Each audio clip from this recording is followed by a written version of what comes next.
usaha laki-laki yang bareng sama saya ternyata suaminya orang. Saya sakit banget mas di situ.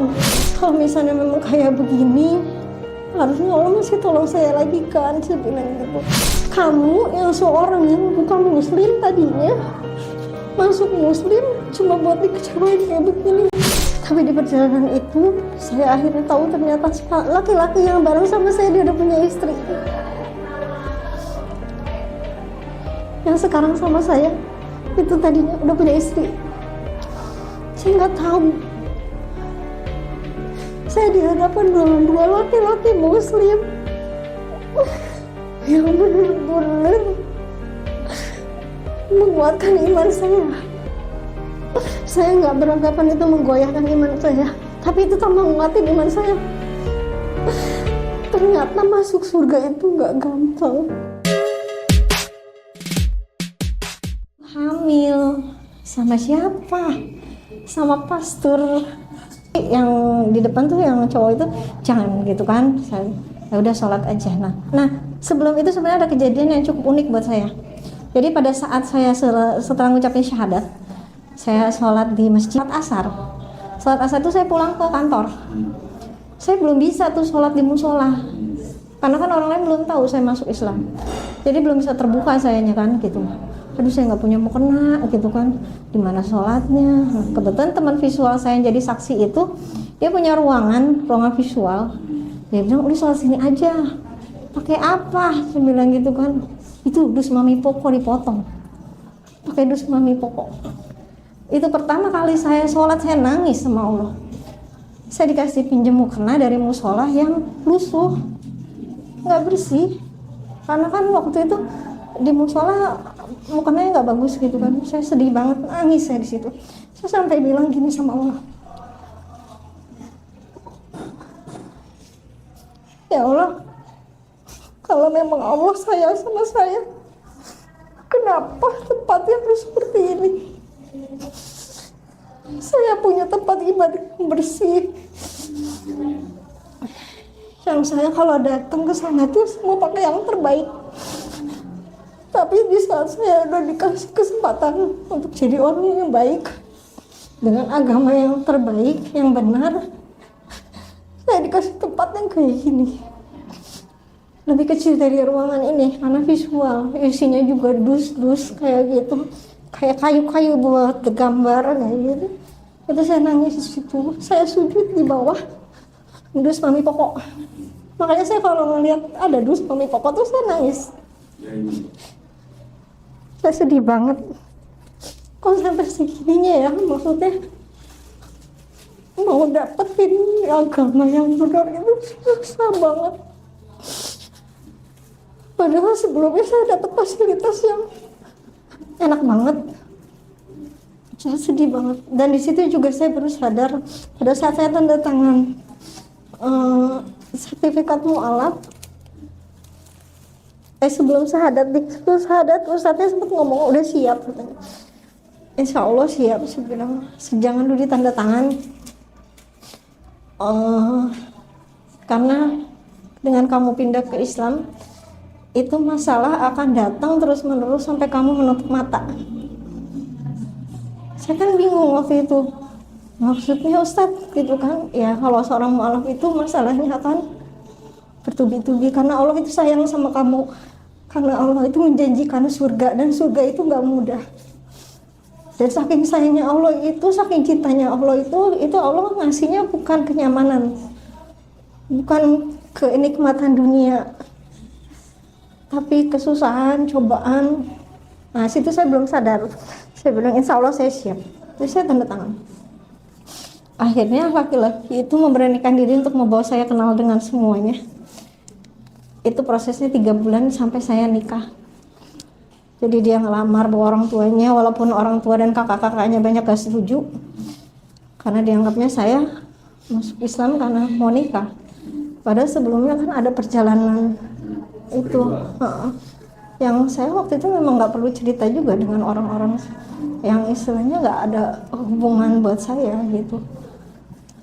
Nah pada saat itu Saya memberanikan diri ke mami saya, terus mami saya udah nggak apa-apa, udah jalan aja, tapi masing-masing ya, masing-masing. Tapi buat saya saat itu udah alhamdulillah banget dibolehin gitu kan, akhirnya nikah. Dan disitulah dimulai masalah baru saya dalam kehidupan Islam saya, dan saya baru sadar, oh ini ternyata. Pada saat saya nikah, saya masih kerja kan posisinya. Nah, suami saya itu bilang kalau perempuan di Islam itu harus nurut sama suami.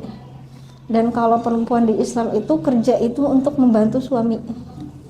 Jadi saya nurut banget tuh. Saya nggak pernah megang uang gaji. ATM saya selalu dipegang sama suami saya. Untuk ngasih bulanan ke mami saya aja saya nggak bisa ngasih. Karena saya berpatokan surga saya di suami, jadi saya nurut terus. Walaupun mami saya waktu itu udah sempat ngomong, kayak gini Islam, gitu. Kok kamu kok nggak dihargai banget sebagai perempuan? Untuk ngasih orang tua kamu aja kamu nggak bisa. Saya bilang, Islam itu memuliakan perempuan, Islam itu memuliakan wanita, karena jaminannya surga gitu. Saya ngomong gitu sama mami. Kata mami, surga itu nggak seperti itu. Saya ikutin perjalanan saya sampai 13 tahun saya nikah. Saya tahan, saya kuat-kuatin karena demi anak-anak saya. Dan waktu itu kondisi apapun saya tetap terima. Saya nggak pernah bisa belanja. Jadi semua barang-barang di rumah saya dibeliin sama suami. Kebetulan suami juga kerjanya sama kan di tos serba, jadi semua barang kebutuhan 1 bulan itu dia yang beliin. Jadi saya nggak pernah, kalau saya mau makan mau jajan itu bareng sama dia, jadi saya nggak pernah megang uang. Dan itu katanya jadi perempuan muslim yang taat. Saya ikutin, padahal di tahun ke-10 itu sebenarnya saya udah nggak kuat. Saya pernah ngomong sama Allah. Jadi pada saat itu sebenarnya saya nggak dituntun. Dituntunnya itu dia nuntutnya cuma saya harus bisa baca Al-Quran. Tapi dia tidak memberikan ilmu-ilmu yang sebenarnya luar biasa. Dan itu baru saya dapat sekarang. Ternyata di dalam situ ilmunya luar biasa gitu. Jadi saya cuma diajarin sholat. Emang dia selalu berjamaah. Ternyata terbalik. Kalau laki-laki di Islam harusnya sholatnya ke masjid, bukan berjamaah sama istri di rumah. Jadi dia ngajarinnya itu, dan saya harus belajar ngaji sama anak-anak saya. Kebetulan alhamdulillah anak-anak yang luar biasa buat saya. Pada saat itu saya nurut, tapi di tahun ke-10 saya sempat berdoa sama Allah. Ya Allah, saya nggak kuat. Saya pengen keluar dari kehidupan ini. Saya bilang, saya tidak akan melepaskan Islam saya walaupun saya harus keluar dari lingkungan ini. Saya udah janji sama Allah waktu itu. Akhirnya saya tetap menjalani kehidupan seperti istri yang baik. Saya ngurusin anak kayak biasa. Terus di tahun 2012 saya harus keluar kerja karena kebetulan ada masalah dengan manajer saya. Manajer itu kebetulan masih ada hubungan keluarga gitu, jadi saya tuh agak kebawa, jadi saya lebih baik mundur daripada nanti jadi masalah.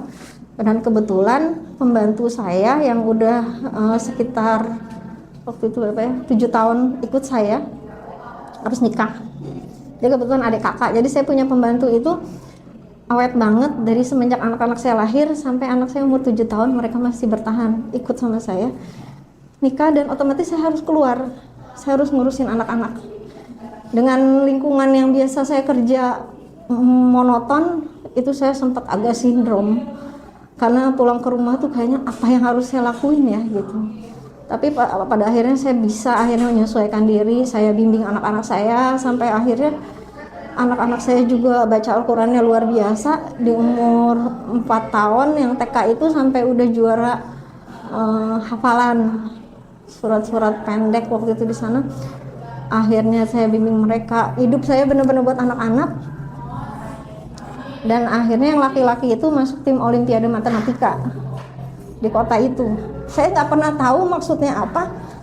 Saya memang full banget hidup saya buat anak-anak saya. Ternyata Allah tuh punya punya skenario yang luar biasa buat saya. Jadi saya bimbing anak-anak saya sampai kuat seperti itu. Pada tahun 2014 saya kena masalah karena kebetulan saya udah keluar kerja, saya usaha sendiri juga. Saya masih dengan yang sama, padahal usaha itu dibiayain sama keluarga saya, karena keluarga saya nggak mau ngelihat saya itu nggak pernah pegang uang sendiri. Tapi kenyataannya pada saat saya usaha pun saya masih harus tetap bantu suami. Jadi waktu itu saya nuntut nafkah. Saya bilang, saya nggak pernah dikasih nafkah sama kamu. Saya bilang gitu kan. Ya tapi kan kamu sekarang udah ada usaha. Karena saya udah nafkahin anak-anak kamu. Dan saya udah bayarin rumah, cicilan rumah. Dia bilang. Itu udah nafkah, dia bilang gitu kan. Jadi cicilan rumah itu udah nafkah. Jadi kamu bayarin kredit mobil, waktu itu saya mobil. Sama usaha buat les anak-anak itu dari saya. Dia bayarin rumah sama kehidupan sehari-hari. Tapi itu masih nggak enak buat saya, masih jadi ganjelan. Akhirnya saya ikut usaha sama teman saya. Nah disitulah titik balik. Akhirnya Allah sayang sama saya. Pas di masalah itu saya kena kasus. Saya dibilangnya nipu. Angkanya 1,8 M. Cukup besar. Mungkin kalau orang yang pernah tinggal di Cirebon tahu saya. Tahu siapa saya. Tapi saya nggak ada niat sedikit pun untuk nipu mereka.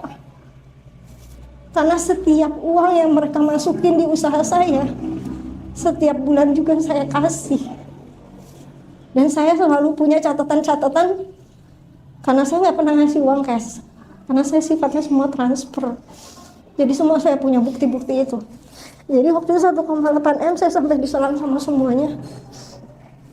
Saya bilang, ya saya tanggung jawab, saya hadepin semuanya. Sampai orang tua saya juga ikut turun. Adik saya terutama yang luar biasa banget. Adik saya waktu itu posisi udah muslim. Karena kebetulan istrinya muslim, jadi ikut saya masuk muslim. Walaupun mama saya sebenarnya nggak rela. Akhirnya masuk muslim, dia bantuin saya. Saya kena kasus waktu itu 1,8 M. Saya tadinya mau diumpetin pindah ke Belanda. Maksudnya biar saya aman gitu. Hilang lah kasus itu. Tapi saya nggak mau. Saya bilang saya mau hadapin kasus itu, jadi saya masih tinggal di Cirebon waktu itu. Dan semua orang nggak ada yang tahu karena saya ditaruh di satu tempat sama adik saya luar biasa banget. Saya juga makasih banget. Saya ditaruh di satu kosan yang saya mintanya itu saat itu saya masih bisa, kalau dipanggil pihak kepolisian saya masih bisa datang. Jadi kosan itu tertutup banget dan saya nggak bisa keluar. Makan semua disediain, saya baru akan keluar kalau pihak penyidik telepon saya datang. Dan waktu itu gimana caranya saya supaya keluar, saya harus tertutup. Jadi kehidupan saya waktu di dalam kosan itu cuma sholat, puasa, tahajud. Saya bilang sama Allah, katanya Allah itu akan nolong saya kalau saya melakukan hal-hal yang ekstrim. Hal yang ekstrim buat Allah. Saya mau ngelakuin hal yang ekstrim buat Allah, tapi saya minta janji dari Allah. Allah tolong saya. Janji saya dulu 3. Saya mau pakai baju gamis hitam yang dulu saya pernah benci. Karena saya nggak suka itu. Panas gitu kan. Tapi saya janji saya jalan itu. Saya mau puasa Nabi Daud. Saya jalanin puasa Daud karena saya pikir saya juga nggak ngapa-ngapain di Indonesia. Dan saya nggak akan lepasin tahajud saya. Saya jalanin 3 yang ekstrim itu di kehidupan saya. Tapi ternyata semakin saya jalanin itu, cobaannya semakin berat. Kenapa semakin berat? Pada saat proses itu, suami saya itu masih ada di Cirebon. Tapi dia berusaha menghindar dari saya. Karena dia malu, karena dia ngerasa dia tidak pernah dilibatkan. Tapi saya juga kan, istilahnya usaha itu juga kan karena saya keadaan yang membuat saya harus melakukan. Tapi saya baru sadar sekarang, ternyata itu memang maksudnya Allah untuk melepasin saya dari kehidupan saya itu. Jadi saat itu saya bilang, saya jalanin itu. Jadi selama penyidikan itu saya tetap puasa. Kalau saya Nabi Daud, saya tetap sholat, tetap tahajud, nggak pernah saya lepasin. Saya ketemu pengacara, dan saya nggak tahu itu pengacara. Tiba-tiba saya jalan kaki, ketemu. Saya mikir, ini tempat yang mungkin bisa nolong saya. Saya datang ke situ, saya ceritain masalah saya. Ternyata itu pengacaranya juga luar biasa jahat buat saya. Ternyata yang klien-klien saya itu ternyata udah pernah konsultasi sama dia untuk ngejeblosin saya ke dalam penjara dari kasus itu. Tapi dia berusaha ngambil kesempatan untuk membela saya. Pada saat saya udah, itu kan saya namanya polos ya, lagi kesusahan, terus ada orang nolong, ya udah saya ngobrol sama adik saya harus nyediain angka 16 juta untuk supaya bisa lolos saya dari kasus itu. Walaupun sebenarnya saya tetap ngadepin mereka tetap datang ke saya nagih kayak gitu. Saya bilang iya nanti saya bayar gitu, maksudnya saya tetap sanggup untuk. Tapi yang suami saya itu diserang kayak gitunya, dia bilang dia bukan istri saya lagi. Pada kondisi saya posisinya masih istrinya. Tapi luar biasanya ya Mas, pada saat saya di kosan itu, dia di rumah. Kita punya rumah di daerah Peru. Kalau dia butuh hubungan biologis, saya tetap dipanggil datang ke situ. Tapi pada saat saya ada kasus, dia bilang saya bukan istrinya. Pada saat itu, akhirnya saya jalanin sama pengacara itu, proses demi proses saya jalanin. Saya ketemu mau intel, mau siapapun saya hadepin. Sampai ada teman saya yang berani untuk, karena harus ada satu orang yang bikin laporan supaya saya bisa dikasusin. Kalau yang lain nggak bisa, karena nilai angkanya udah saya bayar lebih dari modal yang mereka kasih gitu. Tapi mereka masih butuh fee-nya. Dan di situ saya baru sadar riba itu luar biasa jahatnya buat kehidupan kita. Jadi banyak cara Allah untuk mengingatkan kita tuh ya kayak gitu, dijatuhin, dibangun, jatuh, bangun. Itu yang namanya semua kekayaan yang saya punya dari rumah, mobil, segala macam gak ada. Nah pada saat itu pengacara itu bilang, kalau kamu mau diselamatin sama saya, itu kebetulan juga orang salaf. Dan saya juga cukup kaget, kok orang salaf kayak gini ya gitu. Dia nawarin saya untuk jadi istri yang ketiga. Dan saya dikenalin sama istrinya. Kebetulan saya kenal sama istrinya, ternyata istrinya dulu pegawai parkir di tempat saya kerja gitu. Terus dia juga akhirnya cerita, saya tuh nikah sama dia karena saya secara ekonomi juga kekurangan dan punya masalah. Jadi sebenarnya si perempuan istrinya yang jadi sekarang itu punya masalah sama suaminya punya kasus, dibantulah sama si bapak pengacara itu. Tapi supaya selamat dinikahin lah istrinya gitu. Dan dia mau memperlakukan hal yang sama ke saya gitu. Akhirnya saya ngobrol sama keluarga saya, nggak boleh, maksudnya bukan begitu caranya. Saya ngobrol sama suami saya kaget jawaban suami saya. Kata suami saya, kalau memang itu bisa menyelamatkan kamu, saya lepasin kamu untuk jadi istri ketiganya. Saya kaget banget di situ. Akhirnya keluarga saya pontang-panting untuk menolong saya supaya saya mempunyai surat pilot. Waktu itu saya masih di sana, jadi saya belum pernah ke Jakarta, jadi saya nggak tahu kantor yang buat pilot di mana. Itu katanya harus menyediain angka 16 juta. Keluarga saya sediain angka 16 juta itu. Tapi ternyata diulur-ulur terus sama si pengacara itu. Proses penyidikan maju mundur. Saya selalu datang, tapi penyidiknya bilang ya udah BAP aja, BAP udah berapa kali tuh saya udah BAP. Saya itu harusnya saya itu udah P21 gitu, tapi kok nggak selesai ini, ada apa gitu kan. Ternyata saya ditipu sama pengacara saya. Dia tidak pernah menerbitkan surat pilot saya. Jadi kasus saya tetap naik waktu itu. Tapi di situ saya berdoa sama Allah. Tahajud saya minta sampai nangis, saya minta, ya Allah, Engkau maha baik, Engkau maha segalanya tuh, saya puji Allah semuanya. Tolong saya, dengan keadaan yang kayak gini, saya udah gak punya apa-apa. Dengan kondisi saya sendirian, anak-anak sudah diungsiin ke Bandung. Anak saya kebetulan yang kecil itu baru kelas 5 SD, yang gede kelas 1 SMP, padahal dia anak olimpiade matematika.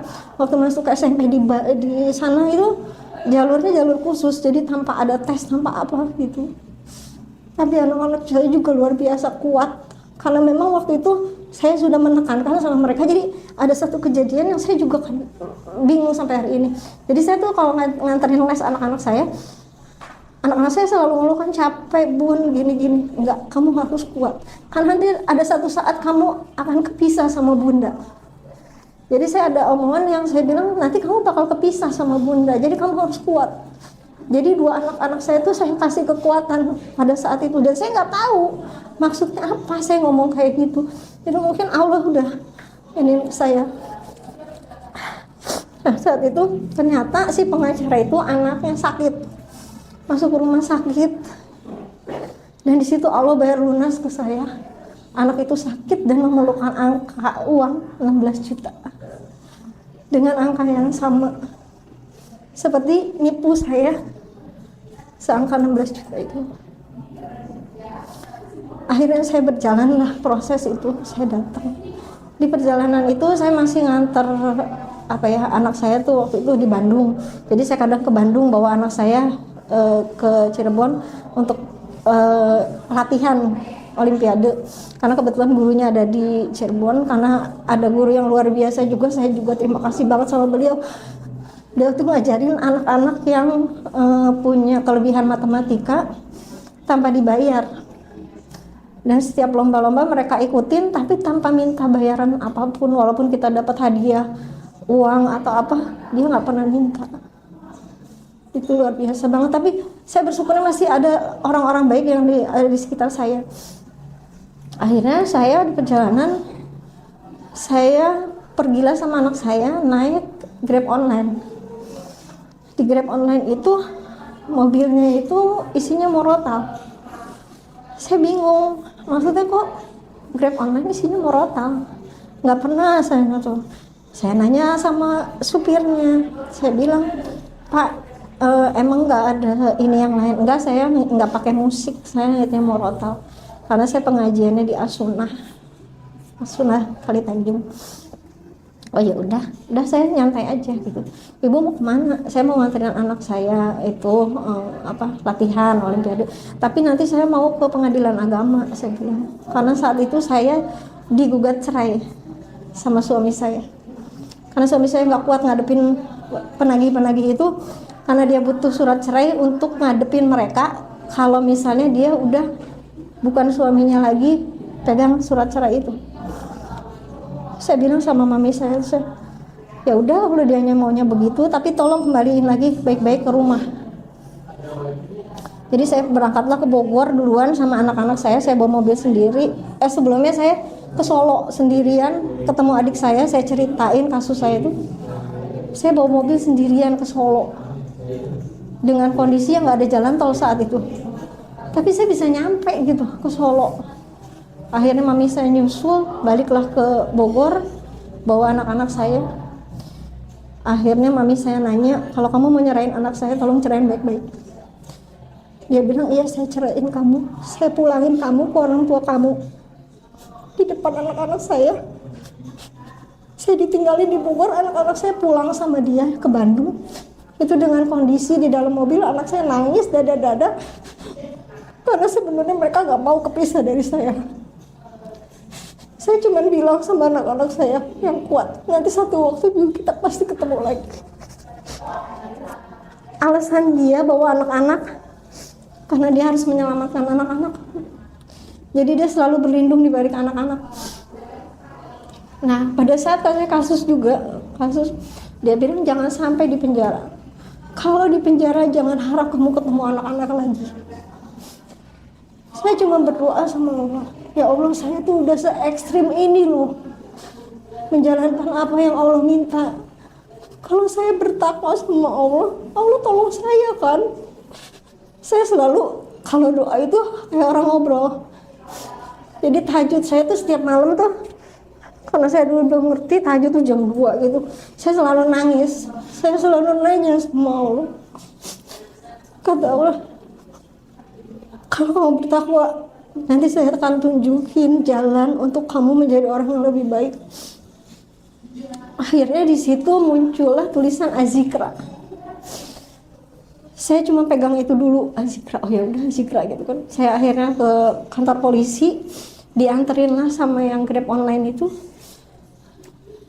Dia bukan orang yang saya kenal, yang sekarang jadi pendamping saya. Dianterin saya ikut penyidikan, ikut BAP, duduk di sebelah saya. Sampai polisinya nanya, ini suaminya Bu? Iya. Dia sampai segitunya. Padahal dia orang lain. Suami saya nggak ada. Saya sendirian. Saya waktu itu udah bawa baju, udah di packing sama saya udah siap. Sampai saya bilang ke penyidiknya, Pak, kalau misalnya memang kasus ini udah P21, saya udah siap masuk. Penyidiknya malah ketawa. Kata penyidiknya, kamu mau ngapain bawa tas gitu kan? Ya kan saya mau masuk penjara, saya bilang. Enggak ada yang masuk penjara, kata dia gitu. Bersyukur aja masih ada Allah yang masih nolongin ibu. Karena dia tahu juga perjalanan hidup saya. Masih ada Allah yang nolongin ibu. Di penjara itu nggak enak Bu, katanya di penjara itu nggak enak, pokoknya nggak bisa. Tapi saya yakin dengan di penjara saya bisa semakin dekat sama Allah. Yakin banget. Dan saya nggak pernah kepikiran dapat kasus yang berat itu saya pindah lagi. Karena saya ada anak-anak yang harus saya perjuangin. Karena saya nggak mau keputus sama anak-anak saya. Jadi hari itu penyidiknya bilang, Ibu bersyukur aja sama Allah, alhamdulillah kasusnya dicabut. Pada saat kasus itu dicabut saya senangnya luar biasa. Tapi saya masih harus lagi proses pengadilan agama. Pada saat proses pengadilan agama itu orang-orang di pengadilan agama juga bingung. Karena gugat cerainya karena istri berhutang.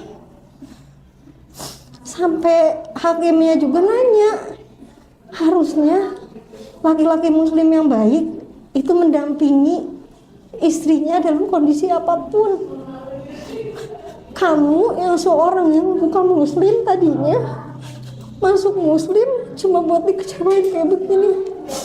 Akhirnya hakimnya bilang, kamu harus kuat, nanti di luar sana masih banyak laki-laki yang bisa nolongin kamu gitu kan. Tapi saya nggak pernah kepikiran itu, karena di pikiran saya nggak akan nikah lagi. Karena saya pikirannya anak gitu. Saat itu udah pas dia tahu kasus itu dicabut, dia nyabut juga gugatan cerainya. Jadi dia cuma bikin surat pengajuan gugatan untuk ketemu orang-orang yang nagih ke saya. Nih, saya udah ngajuin gugatan cerai, jadi saya tidak bertanggung jawab lagi sama perempuan ini. Tapi ternyata pas udah tahu itu dicabut, dia nyabut juga. Keluarga saya marah. Akhirnya saya yang gugat balik. Saya gugat balik, saya proses, dia nggak mau datang. Hashtag akhirnya keluarlah surat cerai saya. Tapi sampai hari ini luar biasanya saya, kartu keluarga saya nggak dikeluarin dari kartu keluarga itu. Karena dia nggak nikah lagi sampai hari ini.